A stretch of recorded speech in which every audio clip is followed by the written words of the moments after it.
మట్టవారి కుటుంబం అంటే మ్యూజిషియన్స్. మరి ఈ అబ్బాయికి వాళ్ళ తాతగారు తెలుసో నాకు తెలియదు. మీ తాతగారు తెలిసాయా నీకు? తాతగారు తెలిసినా? గుడ్. నేను చిన్న తరగతులు ఉన్నప్పుడు 6వ 7వ చదువుతున్నప్పుడు ఆయన కోలవని వచ్చారు వాళ్ళ తాతగారు. అప్పుడు నేను హార్మోనియం ప్రారంభ దినాలు హార్మోనియం వాయిస్తూ ఉన్నాను ఇంట్లో. బాబు హార్మోనియం వాయిస్తావా అన్నారు నన్ను. అని దగ్గరికి వచ్చి ఏది చూడండి అని హార్మోనియం తీసుకొని ఆయన ఆ పాట వాయిస్తూ ఉంటే ఆ ఫింగరింగ్ ఎంత ఇది చాలా స్పీడ్గా ఉండేది, చాలా ఫాస్ట్గా ఉండేది. అది నాకు బాగా గుర్తుంది, ఇంకా గుర్తుంది అది నాకు. ఈ కుటుంబం అంతా కూడా మ్యూజిక్లోని హెరాల్డ్ గారు ఎంతకాలం ఈ మన మ్యూజిక్లో ఉండి ఆయన అన్ని ఇన్స్ట్రుమెంట్స్ వాయించేవారు. మరి అఖిల్ గారి యొక్క కొడుకు కూడా మ్యూజిక్లో రావాలి అని నేను ఆశపడుతున్నాను. ఆ బిడ్డ కూడా తీవ్రమైన రీతిలో జ్వరంతో బాధపడి నిన్నటి వరకు బిడ్డకు చాలా తీవ్రమైన జ్వరం, మరి ఆ స్కిన్ డిసీజ్ లాంటిది రేర్గా వస్తుంటాయి ఇలాంటివి బిడ్డలకి. ఆ బిడ్డ కూడా 3 సంవత్సరాల బిడ్డ అంట. మరి ఆ బిడ్డలను మనం జ్ఞాపకం చేసుకోవాలా. వాళ్ళ అక్కగారు అనిత కూడా మరి ఇందాక హాస్పిటల్కి వెళ్ళిందని ఇందాక చెప్పాను మీకు. మరి ఆ బిడ్డను కూడా మనం జ్ఞాపకం చేసుకుందాం. మరి ఈ కుటుంబం కొరకు ప్రత్యేక ప్రార్థన. మరి వారి కుటుంబీకురాలు వాళ్ళ పిన్ని గారిని అన్నాను, మీ పిన్ని గారితో ప్రార్థన చేయిస్తాను నేను మీ కుటుంబం కొరకు, అన్నీ తెలుసు కనుక వారికి ఇస్తానని చెప్పేసి అఖిల్కి చెప్పాను, ముందే చెప్పాను అన్నమాట. సో వాళ్ళ పిన్ని గారు రాజకుమారి గారు ఈ కుటుంబం కొరకు ప్రార్థన చేయాలని కోరుతా ఉన్నాను. వారు ప్రార్థన చేసిన తర్వాత రెవరెండ్ టి. పాల్మర్ పాస్టర్ గారు వాక్య సందేశం ప్రార్థన ముగింపు ఉంటుంది. ఇప్పుడే వారు అక్కడ నిరాహార దీక్ష చేస్తున్న మన ప్రెసిడెంట్ గారు జ్ఞాపకం చేశారు ఏంటంటే, జోగి రమేష్ గారు వచ్చినప్పుడు దయచేసి మన సంఘమంతా పాల్గొవాలి, అక్కడికి రావాలి అని వారు కోరి ఉన్నారు. అంచేత ఈలోపు మనకి ముగించుకుని ఆరాధన ముగించుకుంటాము, ప్రార్థన చేసుకుందామండి. స్తోత్రం స్తోత్రం స్తోత్రం స్తోత్రం, స్తుతి స్తుతి స్తుతి, స్తుతులకు పాత్రుడా, ఘనమైన దేవా, ఘనమైన రాజా, మీకు వందనాలు ప్రభువా. నాయన ఈ దినమున ప్రభువా, మార్చి నెల 12వ తారీఖు వరకు మీరు ఎక్కల చెండ మమ్మల్ని భద్రపరిచి నీ శిలువ ధ్యానంలో మమ్మల్ని ఉంచిన దేవా నీకు వందనాలు ప్రభువా. నీ కృపలో బలపరిచిన దేవా నీకు వందనాలు ప్రభువా. గడిచిన దినాలని సేవకుల ద్వారా నాయన, సంఘస్థుల ద్వారా, విశ్వాసుల ద్వారా ప్రభా నీ వాక్యాన్ని విని దాని ప్రకారంగా మేము నడుచుకునేవారుగా ఉంటాకు నీకు సహాయం దయచేసావు దేవా నీకు వందనాలు ప్రభా. మా హృదయాన్ని మేము శుద్ధి చేసుకునే భాగ్యాన్ని దయచేసావు దేవా నీకు వందనాలు ప్రభా. ఘనమైన దేవా, ఇదిగో ప్రభా, మరి మా బావగారు అబ్బాయి నీల్, మరి సంధ్య, మరి వాళ్ళిద్దరు కూడా మరి ప్రేయర్ పెట్టుకోవాలని ఎప్పటి నుంచో అనుకుంటున్నారు. ఇద్దరు ప్రార్థన రావాలని ఎంతో ఆశపడుతున్నారు కానీ ప్రభా డ్యూటీ ఒత్తిడి వల్ల ప్రభా రాలేకపోతున్నారు. చంటి బిడ్డ వాళ్ళ తండ్రి, వారిని క్షమించండి ప్రభా. మరి ఈరోజు అనుకోని రీతిగా ప్రభు ఈ అవకాశం ఇచ్చినందుకు దేవదేవునికి వందనాలు, పాస్టర్ గారికి వందనాలు, స్తుతులు స్తోత్రాలు తండ్రి. దయామయ కరుణామయ నీకు వందనాలు ప్రభా. మొన్నటి వరకు చిన్న బిడ్డ ప్రభా, ఆయన బిడ్డకు నాయన మరి జ్వరంతో ఎంతో బాధపడ్డాడు ప్రభా. తల్లిదండ్రులు ఇద్దరు ఎంతో టెన్షన్ పడ్డారు ప్రభా. దేవా బిడ్డకు జ్వరం తగ్గించినందుకు మీకు వేలాది వందనాలు, స్తుతులు స్తోత్రాలు ప్రభా. మరి పాస్టర్ గారిని అడిగి నేను చెప్పినప్పుడు మరి ఈరోజు పెట్టుకుంటాక వాళ్ళు కూడా ఇష్టపడ్డారు. దేవదేవునికి వందనాలు, స్తుతులు స్తోత్రాలు తండ్రి. దయమయ బిడ్డను దీవించండి. మళ్ళీ ఎటువంటి అనారోగ్యం రాకుండా ప్రభా ఆరోగ్యవంతుడిగా, జ్ఞానం కలిగి, తెలివి కలిగి, వివేకం కలిగి ఉంటకు సహాయం దయచే ప్రభా. దయమయ కరుణామేడ అఖిల్ ప్రభా, డ్యూటీలో మీరు తోడునేడుగా ఉండండి ప్రభా. రాకపోకల్లో మీరు తోడునేడుగా ఉండండి ఆయన. మరి సంధ్య ఒంటరిగా ఉంటుండగా ప్రభా గృహంలో బిడ్డని చూసుకుని చుండగా తగిన జ్ఞానము, తెలివి బిడ్డ కూడా దయచేయమడుగుచున్నా ప్రభా. అదేవిధంగా చింతల్లి ప్రభా, నా అక్క మరి ఆమె కూడా ప్రభా జ్వరంతో ప్రభా మరి హాస్పిటల్కి వెళ్ళిందని చెప్పినారు ప్రభా. దయామయ కరుణామేడ ఆ బిడ్డను కూడా స్వస్థపరిచిన ప్రభా. నీ కృపాని కనికరంతో నింపమని అడుగుచున్నా ప్రభా. త్వరలో స్వస్థపరిచిన ప్రభా. మొన్నటి వరకు కుమార్తెకు జ్వరం అని చెప్పింది ప్రభా. దయామయ ఈ జ్వరాలతో పీడితులుగా ఉన్నవారిని క్షమించి మన్నించి ప్రభా నీ సహాయం దయచేసి అడుగుచున్నా ప్రభా. గొప్ప దేవా కనికరములు తండ్రి. దయామయ కరుణామేడ మీకు వందనాలు. దయామయ ఇదిగో నేను 40 రోజులు ప్రభా మేము ప్రభా శ్రద్ధ కలిగి ప్రభా నీ వాక్యం వినుటకు, వేగిరి పట్టుకు, నీ సిలువను మోయుటకు నీ సహాయం దయచేసి అడుగుచున్నా ప్రభా. వచ్చిన బిడ్డలందరినీ దీవించి ఆశ్రయించిన ప్రభా. దయామయ కరుణామేడ మీకు వందనాలు. కృప కలిగిన దేవా, ఇంకా పాస్టర్ గారు పాల్మార్ గారు ప్రభా వాక్యం అందించుండగానే సహాయం దయచేయండి ప్రభా. ఆ బిడ్డను మీ బోరగా వాడుకోమని అడుగుచున్నా ప్రభా. వచ్చిన బిడ్డలందరినీ దీవించి ఆశ్రయించమని అవకాశం ఇచ్చిన పాస్టర్ గారి బిడ్డకు వందనాలు, స్తుతులు, స్తోత్రాలు చెల్లించుకుంటూ నా ప్రభువును పీకు మాడని యేసుక్రీస్తు నామములో అడిగి వేడుకొనిచున్నాను తండ్రి, ఆమేన్. ప్రియ దేవుని బిడ్డలారా, ప్రభు నామమున దైవజనులు రెవరెండ్ జాన్సన్ పాస్టర్ గారికి మీ అందరికీ కూడా శుభాభివందనాలు తెలియచేస్తూ ఉన్నాను. మరో పర్యాయం మీతో కలిసి దేవుని వాక్యము ధ్యానం చేసే దీవెన అనుగ్రహించినందుకు దేవునికి కృతజ్ఞతాస్తుతులు చెల్లిస్తూ ఉన్నాను.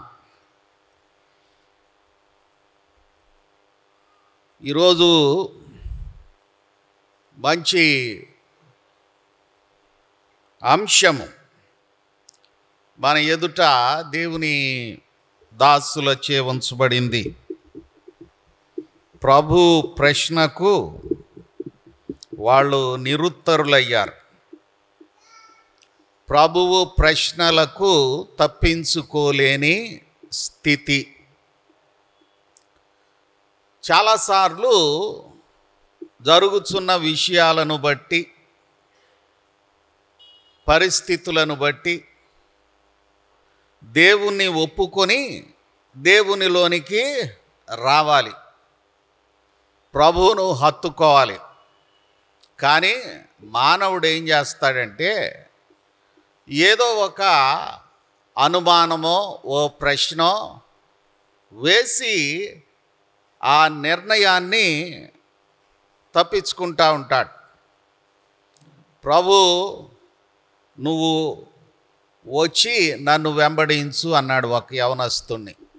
అతని చూచి అతని ప్రేమించి వేములపల్లి విజయ్ కుమార్ గారు వాక్యాన్ని అందించారు. ధనవంతుడైన యవనస్తుడు అతని చూచి అతని ప్రేమించి నీవు నన్ను వెంబడించు అన్నాడు. ఆయన ఏదో ఒక సాకు చెప్పి వెళ్ళిపోయారు. ప్రభువును వెంబడించాలి అని అంటే అద్భుతమైన దీవెన ఉన్నది, దానిలోనే కొంత శ్రమ కూడా ఉన్నది. ఆ దీవెన ఎదుట కలిగే శ్రమ ఎన్నదగినది కాదు. నువ్వు దేవునిలో ముందుకెళ్తున్నావు అంటే ఒక సూచన ఏమిటంటే నీకు ఆటంకాలు కలుగుతాయి, నీకు శ్రమలు కలుగుతాయి, నీ మీద అబద్ధమైన వాటిని మనుష్యులు పలుకుతారు. ప్రభువు ముందే చెప్పాడు. ప్రభు ఏమి అబద్ధం చెప్పలా. తోడేళ్ల మధ్యకు గొర్రె పిల్లను పంపినట్లు నేను మిమ్మును పంపుచున్నాను. ఆయన మొదటి సందేశంలోనే ఆత్మ విషయమై దీనులైన వారు ధన్యులు, పరలోక రాజ్యము వారిది. సాత్వికులు ధన్యులు, వారు భూలోకమును స్వతంత్రించుకొందురు. నీతి కొరకు ఆకలి దప్పులు గలవారు ధన్యులు, వారు తృప్తి పరచబడుదురు. హృదయ శుద్ధి గలవారు ధన్యులు, వారు దేవుని చూచెదరు.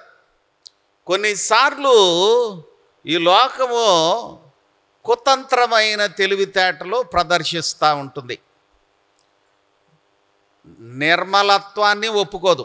నీవు నిర్మలుడవని చూచినప్పటికీ ఏదో ఉందండి అంటది కదండి. అంటే ఈ లోకం చాలా కుటిలమైనది. లోకం కాదు, లోకము వెనక ఉన్నటువంటి సాతాను మనస్సు కుటిలమైనది. నీవు దేవుణ్ణి ఆరాధిస్తావా, నీవు దేవుణ్ణి వెంబడిస్తావా? నాశకుడు, అబద్ధికుడు, నాశనమునకు కారకుడైన సాతానుని వెంబడిస్తావా? ఇదే బైబిల్లో ప్రశ్న, బైబిల్లో ఆహ్వానము అదే. ఆ ప్రభువు మెస్సయ్య అని వాళ్ళు గ్రహించినప్పటికీ ఆయన జరిగించిన ఆశ్చర్య కార్యములు, స్వస్థత కార్యములు, సూచక క్రియలు, ఆయన బోధలు, ఆయన జీవితము ఆయనను మెస్సియా అని చూపించినప్పటికీ ఆనాటి శాస్త్రులు, పరిసయ్యులు, సద్దూకయ్యులు, ఈ రకరకాల ఈ తత్వములతో కూడిన ప్రజలు ప్రభువును ఒప్పుకోల. హేరోదీయులు అంటే నువ్వు ఏదైనా చెయ్యి, పరిపాలన మాత్రం నీ చేతిలో ఉండాలి, నువ్వు ఎన్ని మాయలన్నా చెయ్యి, పరిపాలన నీ చేతిలో ఉండాలని చేసేటటువంటి హేరోదు గురించి ఒక మాట చెప్తారు. హేరోదు రాజేమి కాదు, హేరోదు పప్పెట్ కింగ్. అంటే అక్కడెక్కడో రోమా ప్రభుత్వము రోమ్ పట్టణంలో ఏ కైసరు నాయకత్వంలో ఉంటే ఆ నాయకత్వం చెప్పిన మాట విని కప్పము కట్టి, అంటే తన స్వజనులను పీడించి కప్పము కట్టి ఇక్కడ రాజుగా చలామణి అవుతాడు, చోటా రాజుగా. అందుకే హేరోదు ది గ్రేట్ ఆయన గురించి హెచ్వి మార్టన్ అన్న ఆయన రాస్తూ, అంటే ఆ దినాల ఉన్న తత్వము, హేరోదీయులు, సద్దూకయ్యులు, పరిసయ్యులు, మరి రకరకాల ప్రజలు ఉన్నారు, శాస్త్రులు, రకరకాల ప్రొఫెషన్స్ ఉన్నారు. వాళ్ళు ప్రభువును ఒప్పుకోవడంలా. పేతురు అక్కడే ఒకసారి ఒప్పుకున్నాడు. ఏమన్నాడు? నీవు సజీవుడైన దేవుని కుమారుడైన క్రీస్తువు అన్నాడు. మళ్ళా ఒక శ్రమ వచ్చేటప్పటికి అన్నాడు, అబ్బే ఆయన ఎవరో నాకు తెలియదు అన్నాడు, ఆయనతో పరిచయం లేదన్నాడు. అంటే మానవ నైజము ఊగిసలాడేటటువంటిది, అటా ఇటా ఇటా అట కొట్టుమిట్టాడుతూ ఉంటుంది. కానీ కొట్టుమిట్టాడటం కాదు, కానీ నీవు ప్రభువు వైపు చూచి ప్రభువును వెంబడించవలసిన వాడవు. అది తప్ప గత్యంతరం లేదు. ప్రభువును వెంబడించుటలోనే పరిపూర్ణమైన దీవెన ఉన్నది, విడుదల ఉన్నది, స్వాతంత్ర్యము ఉన్నది, శుభము ఉన్నది. విమర్శలు ఉంటాయి. విమర్శలు ఉన్నాయని ప్రభు ఇచ్చిన ఆ దీవెనకరమైన పాత్రను కొన్ని శ్రమలు ఉన్నాయని పారేయడానికి వీలు లేదు. కొంతమంది, నాకు స్నేహితుడు ఉండేవాడు, అతన్ని కొంచెం ఫ్రెండ్స్ ఇరిటేట్ చేయగానే 8వ తరగతి 10వ తరగతి అతను ఇరిటేట్ అవుతాడని తెలిసి మరీ ఇరిటేట్ చేసేవాడు. ఆ స్కూల్కి వెళ్ళే దారిలో చక్కగా పుస్తకాలు పట్టుకొని వెళ్తూ ఉండేవాడు. అతన్ని విసిగించేవాళ్ళు. విసిగించగానే ఆ పుస్తకాలు నేలకేసి కొట్టి, ఛీ ఇదేం చదువు, ఇది మా అమ్మ బాబులకి పట్టిన పిచ్చి కానీ నాకేమీ పట్టలేదు అనేవాడు. Who is the loser? ఎవరు నష్టపోతారు? ఓ 35 సంవత్సరాల తర్వాత మళ్ళీ ఆ స్కూలు ప్రాంగణాలకు వెళ్తే ఏదో దేవుని దయబట్టి ఆ స్కూల్లో ప్యూన్గా అతను ఉన్నాడు. అదే స్కూల్లో అదే బ్యాచ్లో చాలామంది చాలా పెద్ద పెద్ద వాళ్ళు అయ్యారు, అనేక రీతులుగా దీవింపబడ్డారు. దేవుడు చెప్పాడు ముందే, నా నిమిత్తము జనులు మిమ్మును నిందించి, మిమ్మును హింసించి, మీ మీద అబద్ధముగా చెడ్డ మాటలెల్లా పలుకున్నప్పుడెల్లా మీరు ధన్యులు. మీ మీద చెడ్డ మాటలు పలుకుతారు.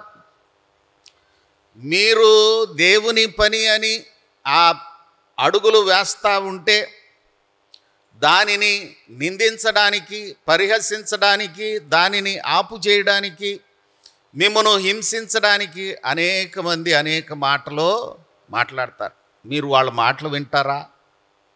వాళ్ళ హింసను బట్టి వెనక్కి వెళ్ళిపోతారా? కొన్నిసార్లు ఈ లోకంలో కొన్ని ఆకర్షణీయంగా కనబడతాయి. ప్రభువు నీకు కొద్దిగానే ఇచ్చాడు, అక్కడెవడికో బోల్డ్ ఉంది. వాడికి ఉన్నది ఏమిటి అంటే, వాడు దేన్ని వెంబడిస్తున్నాడో దాన్ని వెంబడిస్తే నాకు కూడా కలుగుద్దన్న భ్రమ, మాయ, దాన్ని బట్టి కూడా వెళ్ళిపోతాం. అదే ఏలియా యొక్క సమస్య. ఏలియా పేరు ప్రాఫెట్ ఆఫ్ ఫైర్. అగ్ని ఉంటే అటైనా ఉండు, లేకపోతే ఇటైనా ఉండు. మీరు నులివెచ్చగా ఉండొద్దు. మీరు ఉంటే సాతాను వైపన్నా ఉండండి, లేకపోతే దేవుని వైపన్నా ఉండండి. చాలామంది ఈ బయలును ఆరాధించువారు యెహోవాను ఆరాధించువారు. మనం దాటాం హేరోదు గురించి చూస్తా కదండి. హేరోదు ఎలాంటి వాడంటే ఏ ఎండకి ఆ గొడుగు పట్టగలిగిన తెలివితేటలు కలిగినటువంటి వాడు. ఏ ఎండ అయినా కానీ లాభం వాడిదే. రోమ్ పట్టణంలో రోమన్ గవర్నమెంట్ చరిత్ర తెలుసుకుంటే రోమా ప్రభుత్వం ఏర్పడడానికి పాంపే అనేటటువంటి యుద్ధశూరుడు ప్రాముఖ్యమైనటువంటి వాడు. చుట్టుప్రక్కల ఉన్నటువంటి రాజ్యాలను గెలిచి అతను ఒక రాజు అయ్యాడు, పాంపే అనేటటువంటి ఆయన. అతను కట్టిన పట్టణమే పాంపే అనే పట్టణం. రోమ్ నగరానికి 70 కిలోమీటర్ల దూరంలో ఉంటుంది. అగ్నిపర్వతం వల్ల అది పూర్తిగా బుగ్గైపోయింది. 1978లో 10వ తరగతి చదివిన వాళ్ళు ది లాస్ట్ సిటీ అని 3వ పాఠంగా చదువుతారు. 1978 పాంపే ఆ త్రవ్వకాల గురించి చెప్తాడు. అది మేము చదువుకున్నాం ఆ పట్టణం గురించి. అది ఇప్పటికీ నేషనల్ జియోగ్రఫీలో అది ఒక పెద్ద అంశం.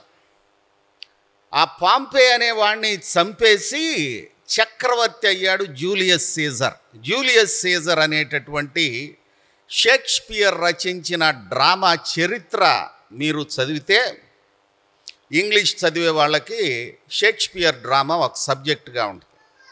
జూలియస్ సీజర్ అన్నది చాలా మీరు గమనించండి. పాంపే మొదటి సీజర్. సీజర్ అన్నది పేరు కాదు, అది title. Pompey Caesar అవలా. Julius Caesar తనను కైసరుగా ప్రకటించుకున్నాడు. ఆ తర్వాత జూలియస్ సీజర్ని బ్రూటస్ అండ్ పార్టీ చంపేశారు. కొద్ది కాలం కొన్ని నడిచాయి. ఆ తర్వాత మార్క్ యాంటోనీ అన్నవాడు ఈ బ్రూటస్ అండ్ పార్టీని మట్టుబెట్టి అతను సీజర్గా ప్రకటింపబడతాడు. ఆ తరువాత ఈ రాజ్యాధికారపు దాహంలో కైసరు ఔగుస్తు, లూకాసు వార్త 2వ అధ్యాయంలో చూస్తాం మనం. ఆయన సీజర్ అగస్టస్. ప్రభువు పుట్టినప్పుడు హేరోదు ఉన్నాడు. అక్కడేమో కైసరు బిరుదు, ఇక్కడేమో రోమ్ పట్టణంలో కైసరు అన్నది పరిపాలకునికి బిరుదు. యెరూషలేములోనేమో పరిపాలనకు పప్పెట్ కింగ్ యొక్క బిరుదు హేరోదు. హేరోదుని అనుసరించి హేరోదు జల్లే రోకలు తింటూ హేరోదు మాటలు మాట్లాడేవాళ్ళు ఉంటారు. వారిని హేరోదీయులు అన్నారు. ఈ రోజుల్లో కూడా ఉంటారు కదండి. పొలిటీషియన్ ఏ, అతని ప్రాపకంలో బతికేవాళ్ళు ఏ అన్నా ఏ అన్నా ఏ అన్నా అంటారు. పొలిటీషియన్ బి, ఆ బి మామయ్య ప్రాపకంలో బతికేవాళ్ళు బి మామయ్య బి మామయ్య బి మామయ్య అని అంటారు కదండి. ఇవన్నీ ఉంటాయి. ఏ గ్రూపుకి సంబంధించిన వాళ్ళు ఆ గ్రూపుకి చెంది ఉంటారు. ఆ దినాల్లో ఏ గ్రూపుకి చెందినా యేసుక్రీస్తు ప్రభువు దేవుని కుమారుడైన మెస్సియ అని గ్రహించినప్పటికీ ఆయన సార్వభౌమత్వాన్ని ఒప్పుకుంటే తమ అధికారమునకు తమ ప్రాపకమునకు ఈ లోక సంబంధమైన విధానాలకు ఎక్కడ భంగం కలుగుతుందో అని హేరోదీయులు ఒప్పుకోవాల. చిక్కు ప్రశ్న వెయ్యాలని. ఒకడికి ఒక భార్య ఉంది, ఆడు చచ్చిపోయాడు, ఆడ అన్న పెళ్లి చేసుకున్నాడు, ఆడి తమ్ముడు పెళ్లి చేసుకున్నాడు, అట్లా 7 చచ్చిపోయారు.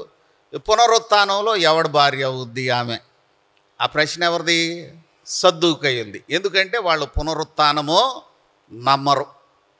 ఈ పరిసయ్యులు ధర్మశాస్త్రాన్ని తూచా తప్పకుండా వెంబడించే బ్యాచ్. వీళ్ళొక ప్రశ్న, కానీ బుద్ధి జ్ఞానముల సర్వ సంపదలు ఆయన యందు గుప్తమై ఉన్నవి. ఎవరు రాశారు ఈ మాట? పరిశుద్ధాత్ముడు వ్రాయించాడు. ఎవరి చేత వ్రాయించాడు? యేసు నామము వినబడకూడదని కత్తి పట్టుకొని బయలుదేరాడో సౌలు అనేటటువంటి యువకుడు, ఆ సౌలు అనేటటువంటి బలమైన పరిసయుడు, ధర్మశాస్త్ర జ్ఞాని, మరి ధర్మశాస్త్ర ఉపదేశ దిగ్గజం గమలియేలు అనువాని పాదముల యొద్ద శిష్యరికం చేసిన ఆ సౌలు ధర్మశాస్త్ర జిజ్ఞాసతో యేసు అన్న పేరు వినబడకూడదని కత్తిని వాడి, బలాన్ని వాడి, రాజకీయాన్ని వాడి, ఇంటర్నేషనల్ పవర్స్ని వాడి వెళ్ళిన వాడు ఏమైపోయాడంటే, ప్రభు దర్శించినప్పుడు నా మట్టుకైతే బ్రతుకుట క్రీస్తే, చావైతే లాభము. అది ఎవరు చెప్పాడు? యేసును తిరస్కరించిన వ్యక్తి ద్వారా పరిశుద్ధాత్ముడు చెప్పించాడు. చెప్పించడమే కాదంటాడు, పూర్వము దోషకుడను, హింసకుడను, హానికరుడనైన నన్ను సహితము దేవుడు కనికరము చొప్పున తన సేవయందు నన్ను అంగీకరించెను అని కృతజ్ఞతాస్తుతులు చెల్లిస్తాడు. అంటే ప్రభువు జ్ఞానము ఎదుట అన్ని ప్రశ్నలు మూయబడ్డాయి. ప్రభు ప్రశ్న ఎదుట ఆయన్ని ఒప్పుకోవడం తప్ప ఇంకో దారి లేదు. ఇష్టం లేనివాడు బయటికి వెళ్ళిపోతాడు, ఇష్టం ఉన్నవాడు దీవింపబడతాడు.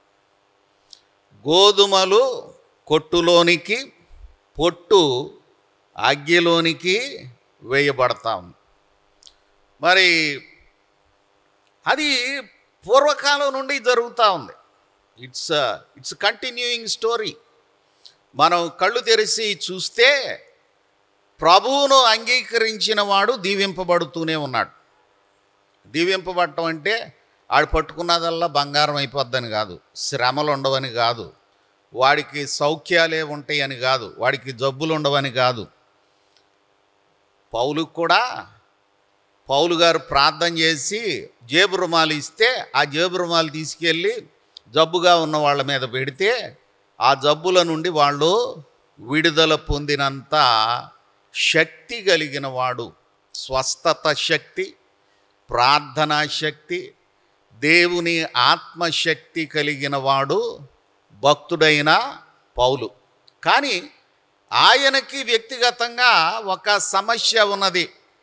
ఈ ముళ్ళు నా యొద్ద నుండి తీసివేయుమని ముమ్మారు దేవుని వేడుకొంటిని.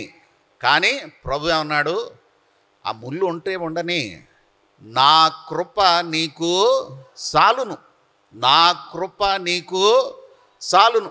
చాలా పర్యాయాలు మనం ఏదో ఏదో ఏదో ఏమని వగచేవు, ఎందుకు వగచేవు మనసా అని ఓ కవి అంటూ ఉంటాడు. దేని గురించో ఆరాటపడతా ఉంటుంది, దేని గురించో బాధపడతా ఉంటుంది. దేవుని వాక్యం ఏమంటూ ఉంటుందంటే, ఎల్లప్పుడూ ప్రభువునందు ఆనందించుడి, మరలా చెప్పుదును ప్రభువునందు ఆనందించుడి. ఇక్కడ ఏలియా కాలములో రాజు వెనక ఆయన భార్య, ఆమె వెనక బయలు ప్రవక్తలు, భ్రమకు మాయకు లోనైన దేవుని ప్రజలైన ఇశ్రాయేలీలు. అంతే కదా. ఆ కర్మెలు పర్వతం it's a big battle ground. అక్కడ కత్తులు లేవు, కటారులు లేవు, కానీ ఏముందంటే ప్రార్థన. ఓకే, మీ బయలు గొప్పవాడైతే బయలును నిరూపించండి, యెహోవా గొప్పవాడైతే యెహోవాను నేను నిరూపించడం కాదు, ఆయనే నిరూపించుకుంటాడు. ఒక్కసారి ఈ వాక్య భాగంలో కొన్ని మాటలు మననం చేసుకుందాం. ప్రియ దేవుని బిడ్డలారా, దేవుడు శక్తి లేనివాడు కాడు, జ్ఞానము లేనివాడు కాడు. ప్రభువు రోషము గలవాడు. నేను రోషము గలవాడను, నేను తప్ప వేరొక దేవుడు నీకు ఉండకూడదు. దాసుల గృహమైన ఐగుప్తు నుండి విడుదల చేసిన వాడను నేనే అన్నాడు. అయితే ఈ జనులు ఈ బయలు ఆరాధన,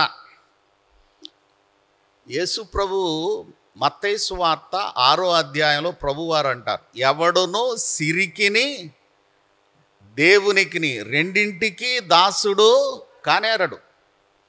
నీవు దేవునికన్నా దాసుడై ఉండాలి, నీవు సిరికన్నా దాసుడు అయి ఉండాలి. డబ్బుని ఆశ్రయించిన వాడు జయము పొందాడా అంటే ఎంత పొందాడో యోధా జీవితంలో చూస్తాం, చాలామందిని చూస్తాం. డబ్బే కేంద్రం, డబ్బు ధనాపేక్ష, దానినే కేంద్రంగా కలిగిన వాళ్ళు మరి ఆనందము, ఆరోగ్యము, నెమ్మది, శుభము, దీవెన కోల్పోయే చరిత్ర మనం దినదినము చూస్తాం. డబ్బు సరే, దేవుని కృప ముఖ్యము అని ఆయన పాదములనే ఆశ్రయించిన వారు, నా కుమారుడా నా ఉపదేశమును మరువకుము, నా ఆజ్ఞలను హృదయపూర్వకముగా గైకొనుము, అవి దీర్ఘాయువును సుఖజీవముతో గడచు సంవత్సరములను శాంతిని నీకు దయచేయును. ప్రభు దీవెన అనుగ్రహించువాడు. డబ్బు దాసత్వము క్రింద నలిపివేస్తుంది సుమా, జాగ్రత్త.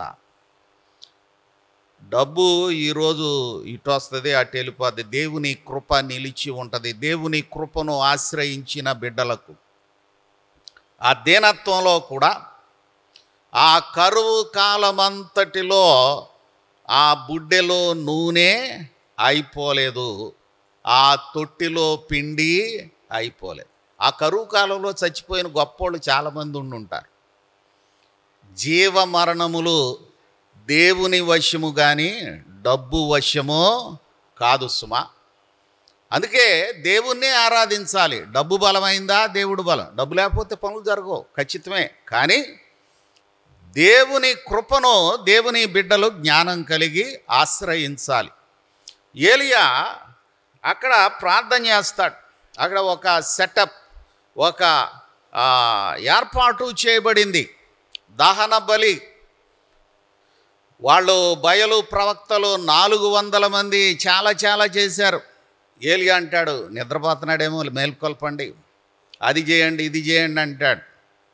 కానీ వాళ్ళు చెప్పిన మాటలు నెరవేరవు. దేవుని కృప శక్తి చేత ఆత్మచేత నిండి ఉన్నది. దేవుని కృప అబద్ధముతో నిండినది కాదు సుమా అని ప్రవక్త ఏలియా ఆయన సవాలు చేశాడు. ఆయన గురించి యాకోబు పత్రికలో అంటాడు, ఏలియా మన వంటి మనుష్యుడైనప్పటికీ దేవుని శక్తి చేత అతను ప్రార్థన చేయగా 3 సంవత్సరములు భూమి వర్షింపలేదు. అతను ప్రార్థన చేయగా భూమి వర్షమును ఇచ్చెను. దేవుని కృప.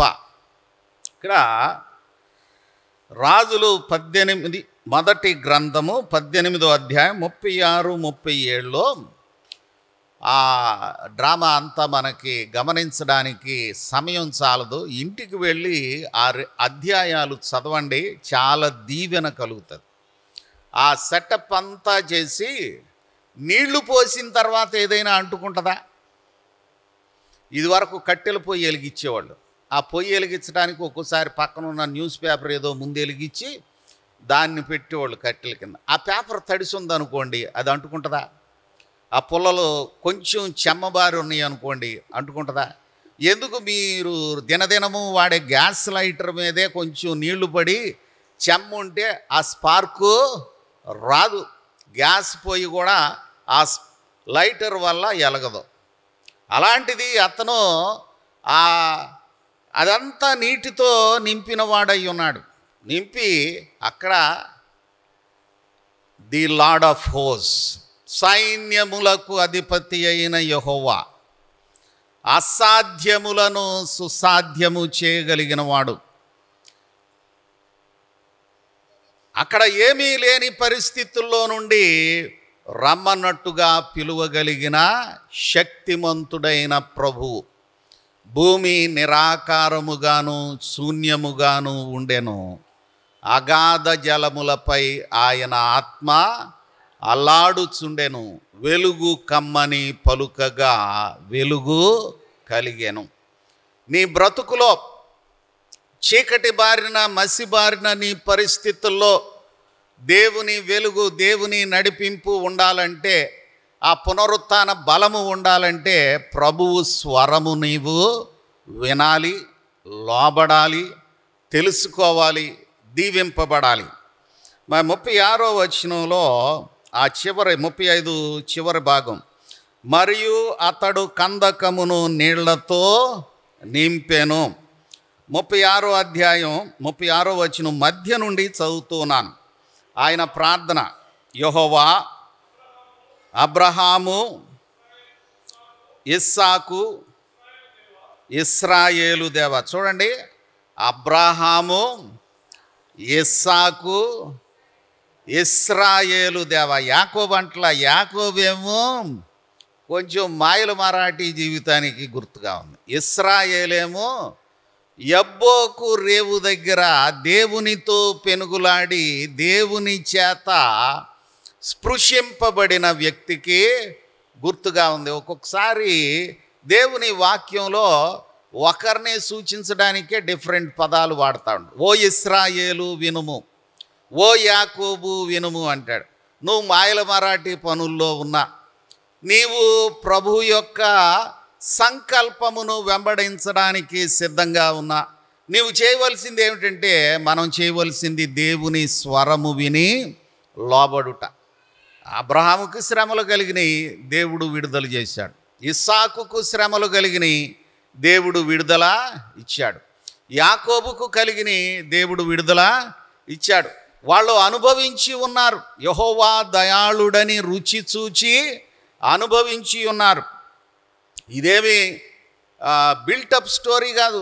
ఓ ఇంగ్లీష్లో పదం ఉంటుంది, కాక్ అండ్ బుల్ స్టోరీస్ అని చెప్పాను. ఏమండి, రకరకాల కథలు, కల్పనా కథలు కాదు ఇవి. ఇది జరిగిన జీవితం, జరుగుతున్న జీవితం, జరుగుతున్న దేవుని కృప. నీకు కావాలా? నువ్వు దగ్గర రా, నువ్వు దీవింపబడతావు. నువ్వు దూరం అయ్యావా? నువ్వే దూరం అవుతావు. మరి అబ్రహాము, ఇస్సాకు, ఇశ్రాయేలు దేవా, ఇశ్రాయేలీల మధ్య నీవు దేవుడవై ఉన్నావనియు, నేను నీ సేవకుడనై ఉన్నావనియు, ఈ కార్యములనియు నీ సెలవు చేత చేసితిననియు ఈ దినమున కనుపరచు. God respected the prayer of Elijah.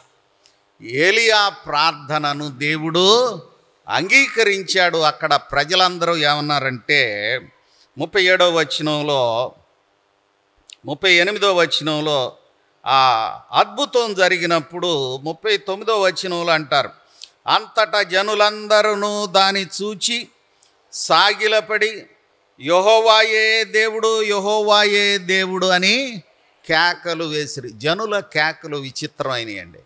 ఈరోజు దేవుడు అంటారు, రేపేమో మరోటి అనగలరు. కేకలు వేయడం వేరు, హృదయంలో విశ్వసించి వెంబడించడం వేరు సుమ. ఆయన ప్రభువు నిరూపించాడు అక్కడ. మరి అక్కడ ప్రభువు శాస్త్రులు పరిసయ్యులతో అంటూ ఉన్నాడు. ఏమంటాడు? 110వ కీర్తనలో దేవుని వాక్యాన్ని బట్టి, ప్రవచనాన్ని బట్టి వాళ్ళ నోరు మూయిస్తాడు.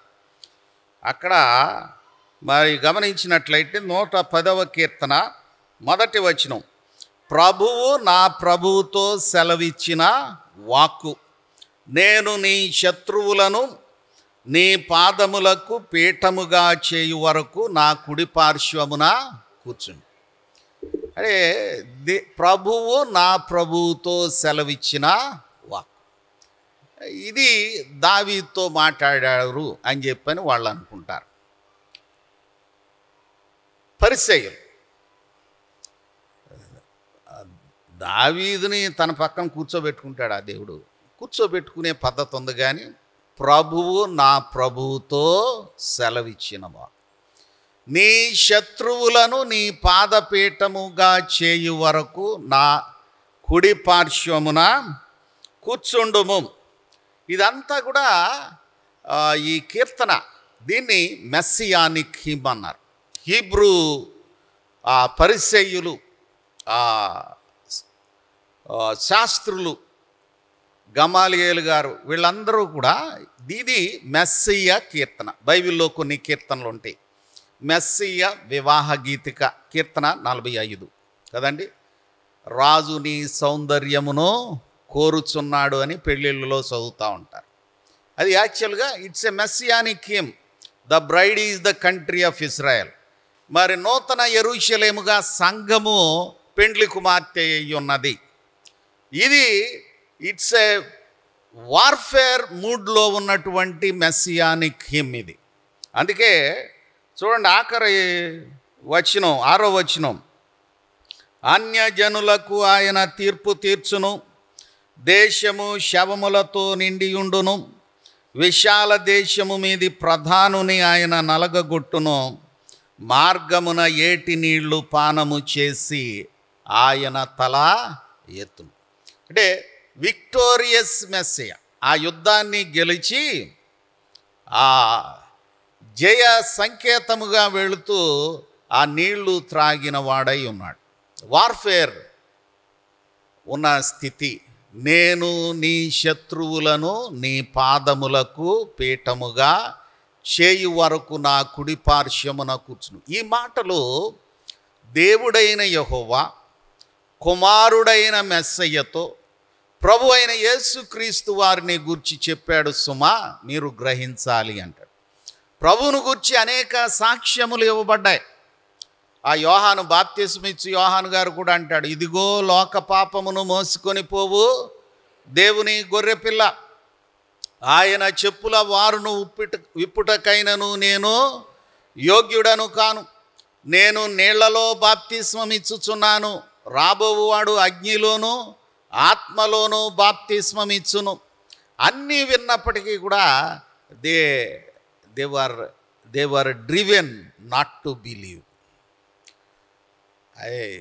ఇప్పుడు ప్రభువు నమ్ముకుంటే మన బతుకేమైపోద్దిరా, లేదు పద చూద్దాంలే, ఆలోచిద్దాం అనేటటువంటి పరిస్థితులు చాలా ఉంటాయి.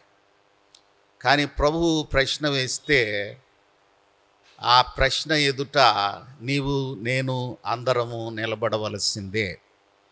అయితే పోగొట్టుకునే వాళ్ళుగా నిలబడొద్దు, దీవింపబడేవారిగా ముందుకు కొనసాగుదాం. నా కాడి ఎత్తుకొనుడి, ఆ కాడి సులువు, నా భారము తేలిక, నా యొద్ద నేర్చుకొనుడి. ఆ మెస్సియ ప్రభు దగ్గర నేర్చుకుందాం, దీవింపబడదాం. ప్రార్థన చేసుకుందాం. ప్రభువా, మీకు వందనాలు, స్తుతులు, స్తోత్రాలు నాయనా. సంఘములోని కుటుంబాల్లో, అనేక కుటుంబాల్లో మరణము వల్ల వేదన ఉన్నది, దిగులు ఉన్నది, అనారోగ్యము వల్ల బలహీనత ఉన్నది. మీ దయ అనుగ్రహించండి. ఈరోజు నిన్ను ఘనపరుస్తూ ఉన్న మట్ట అశోక్ గారు, గాంధీ బేబీ గారి కుమారుడు అఖిల్ గారిని, సంధ్య గారిని, వారి కుమారుడు ఆర్యాంశును దీవించండి నాయన.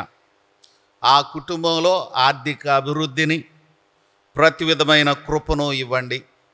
వారికి మంచి తృష్ణ ఉన్నది నాయన, నీ సేవ చేయాలని. మందిరములో, సమాజములో వారి పితరుల వలె, బంధువుల వలె నిన్ను ఘనపరచవలెనని అట్టి కృపలో వారిని ఆశీర్వదించండి నాయన. అఖిల్ గారి అక్కయ్య మట్ట అనిత గారిని, వారి భర్త కొడాలి వెస్లీ గారిని, వారి బిడ్డలను దీవించండి నాయన. మీ మేలు ఇవ్వండి. అనిత గారు మరి అస్వస్థతకు గురై ఉంటుండగా వారికి సంపూర్ణ ఆరోగ్య బలములు ఇవ్వండి నాయన. అలాగే అనిల్ను, తన భార్యను, బిడ్డలను దీవించండి నాయన. అలాగే అనిత గారి సహోదరిని, ఆమె భవిష్యత్తును దీవించండి. వారి కుటుంబంలో, గృహంలో మీ మేలు ఇవ్వండి నాయన. మట్టా జోసఫ్ గారు, ఎలిజబెత్ అమ్మగారు నీ సన్నిధిలో ఉన్నారు ప్రభువా. వారి పెద్ద కుమారుడు అశోక్ గారి కుటుంబీకులను దీవించండి. అలాగే మీ సన్నిధిలో ఉన్న హెరాల్డ్ గారి సతీమణి రాజకుమారి గారిని, బిడ్డలు రిచర్డ్ ఫోర్డ్ గారిని, కుటుంబాన్ని, ప్రశాంత్ జోసఫ్ను భవిష్యత్తును దీవించి ప్రశాంత్ జోసఫ్ వివాహ విషయంలో మీ మేలు ఇవ్వండి నాయన. అలాగే మరి మట్టా జోసఫ్ గారి కుమార్తె అనార్కలి గారు, వారి యజమాని మీ సేవలో ఉంటుండగా వారిని బలపరచి మీ దీవెన ఇచ్చి వారి బిడ్డలను పరిచర్యలను ఆశీర్వదించండి నాయన. అలాగనే శరత్ గారిని, వారి సతీమణిని, కుమార్తెను దీవించండి నాయన.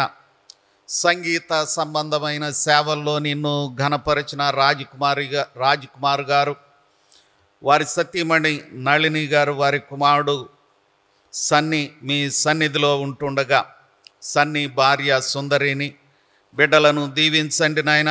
అలాగే మరి చిన్న పాప జయలతను, తన భర్తను, బిడ్డలను దీవించండి నాయన.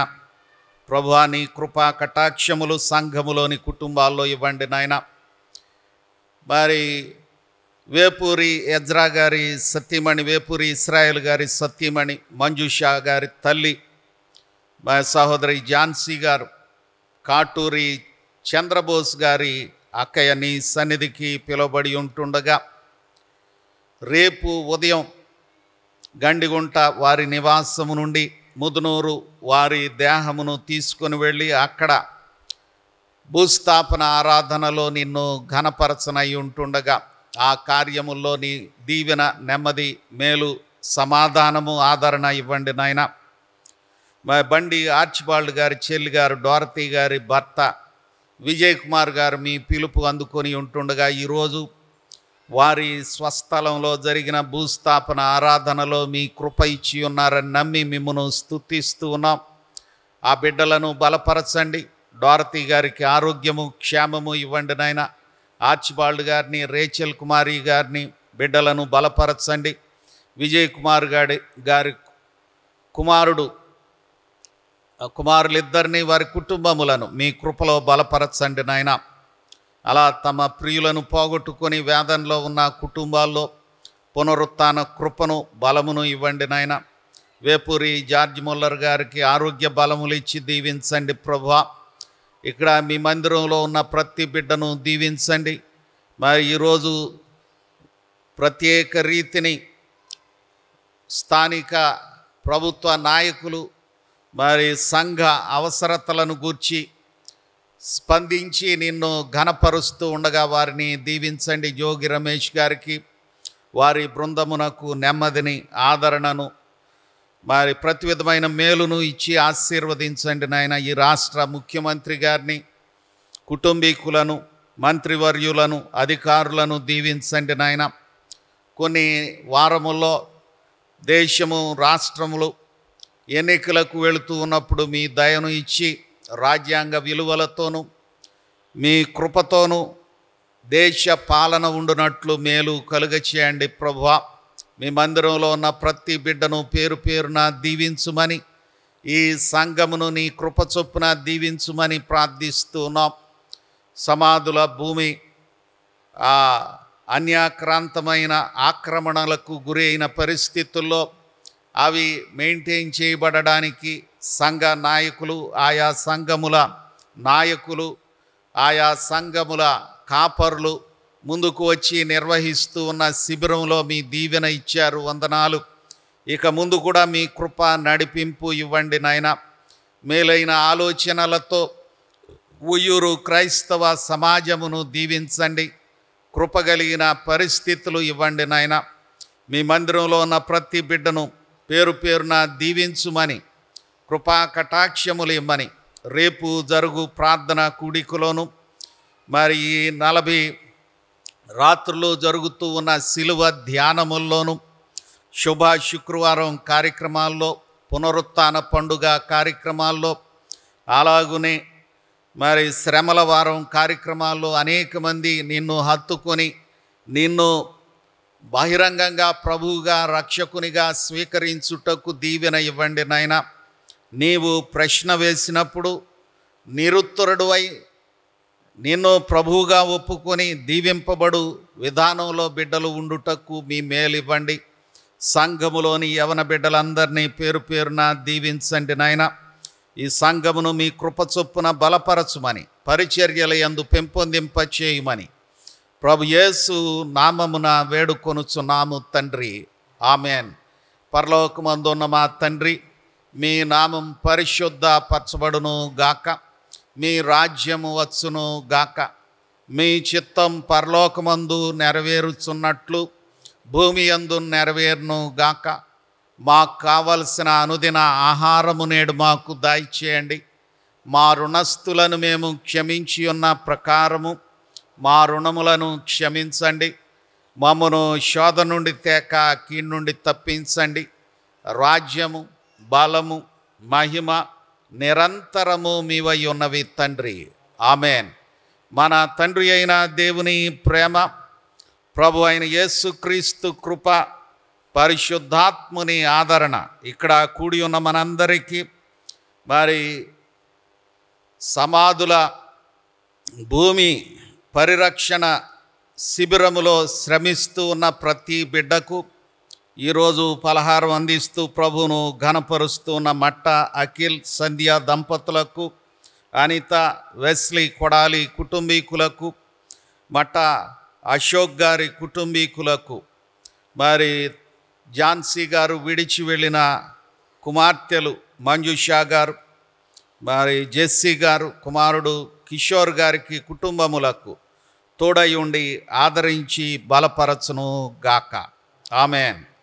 అందరికీ వందనాలు.